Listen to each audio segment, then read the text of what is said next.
यह सुनने के बाद से जीवन में कभी हार नहीं मानोगे। एक समय की बात है, गौतम बुद्ध के हजारों शिष्य उनके पास अध्ययन करने आते थे। गौतम बुद्ध से जब भी कोई चीज से ज्ञान प्राप्त कर लेता था तो उसे किसी दिशा में लोगों को जागरूक करने तथा शिक्षा देने के लिए भेज दिया करते थे। बुद्ध का एक शिष्य बुद्ध के आश्रम में लगभग 6 सालों से था।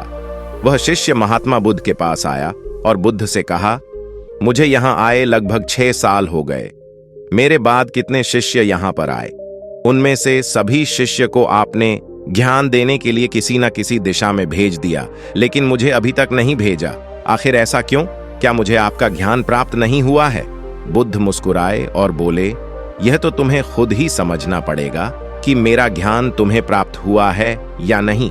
शिष्य बोला, हे बुद्ध, आपने इन 6 सालों में जो मुझे उपदेश दिया है वह मुझे सब याद है। आपकी बताई हुई एक एक बात मुझे सब याद है। आप कुछ भी मुझसे पूछ सकते हैं, मैं हर उत्तर देने के लिए तैयार हूं। आप मुझे एक मौका तो दे ताकि मैं किसी भी दिशा में जाकर लोगों को अपने ज्ञान के बारे में बता सकूं।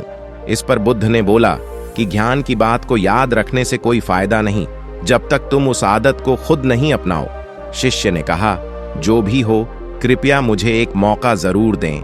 आप मुझ पर भरोसा रखें, मैं सभी को अपने ज्ञान से प्रभावित कर सकता हूं। मैं लोगों को ऐसी बातें बता सकता हूं जिससे लोगों के जीवन में शांति आ जाएगी और वह अपना शांतिपूर्ण जीवन जी पाएंगे। तो फिर बुद्ध ने कहा, अभी तुम तैयार नहीं हो। जब तुम उसके लिए तैयार हो जाओगे तो फिर मैं तुम्हें खुद ही किसी दिशा में जाने के लिए बोल दूंगा।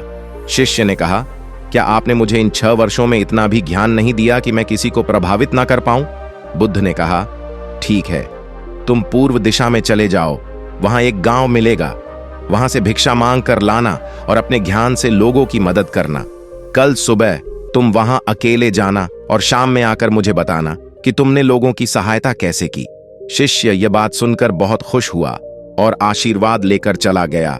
वो रात भर ध्यान समेटता रहा और मन ही मन सोच रहा था कि मैं वहां ज्ञान का ऐसा छाप छोड़ूंगा कि वहां के लोगों के साथ बुद्ध भी मुझसे प्रभावित हो जाएंगे। सुबह उठकर वह महात्मा बुद्ध को प्रणाम करने गया। उन्हें प्रणाम कर वह पूर्व दिशा की तरफ निकल गया। शाम को जब वह वापस आया तो बुद्ध ने देखा कि शिष्य के माथे पर चोट लगी है और खून बह रहा है। बुद्ध ने उसे पट्टी की ओर पूछा, तुम्हें चोट कैसे लगी?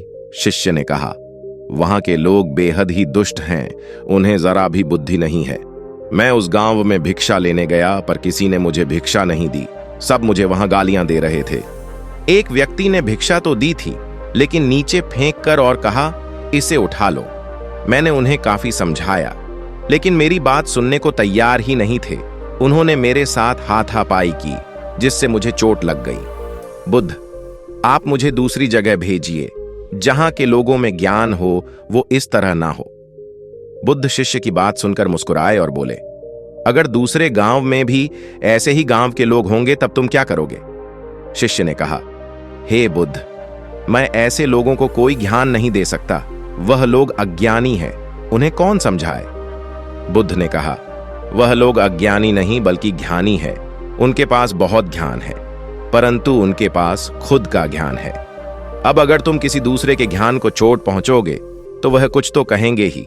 तुम्हें ऐसे लोग हर जगह मिलेंगे, तब तुम अपना ज्ञान उन्हें कैसे दोगे? बुद्ध ने कहा, आज तुम आराम करो, कल शाम को मेरे पास आना। शिष्य बुद्ध को प्रणाम करके चला गया। अगली शाम जब वह वापस बुद्ध के पास आया तब वहां बुद्ध के एक और शिष्य मौजूद थे। उनके हाथ में भी चोट लगी हुई थी।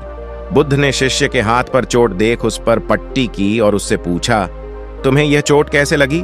शिष्य ने कहा, आपने पूर्व की ओर एक गांव में मुझे जाने के लिए कहा था तो वहीं मुझे चोट लगी। बुद्ध ने कहा, वहां तुम्हारे साथ क्या क्या हुआ तुम मुझे बताओ। शिष्य ने कहा, वहां पर मैंने सबसे भिक्षा मांगी लेकिन किसी ने भी भिक्षा नहीं दी। एक व्यक्ति जिसने भिक्षा दी भी तो मुझे जमीन पर फेंक कर दी थी और कहा उसे उठा लो, तो मैंने उसे उठाकर अपने झोले में रख लिया और मैंने उसे सफल होने का आशीर्वाद दिया। तब उस व्यक्ति ने मुझसे कहा, आप बड़े अजीब लगते हो, मैं आपका अपमान कर रहा हूं और आप मुझे आशीर्वाद दे रहे हो। तो मैंने उनसे कहा कि आप दानी हो, आपने मुझे दान दिया है, इसलिए मैं आपको आशीर्वाद दे रहा हूं। फिर मैं वहां से आगे गया तो कुछ लोगों ने मुझे वहां से वापस जाने के लिए कहा। उन्होंने मुझे कुछ अपशब्द कहा और मुझ पर पत्थर भी फेंके, जिससे मुझे चोट लग गई। और जब मैं वापस आ रहा था तब रास्ते में मैंने एक मां को रोते हुए देखा। वह अपने बीमार बच्चे को लेकर चिंतित थी। मैं तुरंत जंगल से जाकर उसके लिए जड़ी बूटी लाया, लेकिन वहां के कुछ लोग जड़ी बूटी देने नहीं दे रहे थे। फिर मैंने उनसे विनती की वह मुझे उस बच्चे का इलाज करने दे। उसके बाद वह जैसा कहेंगे मैं ठीक वैसा ही करूंगा। फिर जिस व्यक्ति ने मुझे भिक्षा दी थी उसने गांव वालों को समझाया। तब उन्होंने मुझे उस बच्चे को जड़ी बूटी लगाने दी। उसके कुछ देर बाद वह बच्चा ठीक हो गया। फिर गांव के जिन लोगों ने मुझसे अभद्र व्यवहार किए थे उन्होंने मुझसे माफी मांगी और धन्यवाद कहा। फिर मैं वहां से वापस आ गया। हे बुद्ध, मेरी आपसे एक विनती है। उस गांव के लोग बहुत भोले भाले हैं। क्या मैं रोज उसी गांव में जाकर भिक्षा मांग सकता हूं? ये सभी बातें पहला शिष्य ध्यान से सुन रहा था। उसने यह सुनते ही बुद्ध के चरणों में गिरकर कहा, हे बुद्ध, मैं समझ गया हूं कि अभी मैं उस लायक नहीं हुआ हूं कि मैं दूसरों को ज्ञान दे सकूं। बुद्ध ने कहा, हमें बाहर वैसे ही लोग दिखाई देते हैं जैसे हम अंदर से होते हैं। जब तक स्वयं को नहीं बदल सकते तब तक किसी को नहीं बदल सकते हैं। खुद में बदलाव लाना ही जरूरी है। अपने आप में बदलाव लाकर ही इस दुनिया को आप जीत सकते हो। उम्मीद करता हूं इस कहानी से प्राप्त ज्ञान से अब आपके जीवन में सकारात्मक बदलाव जरूर आएगा।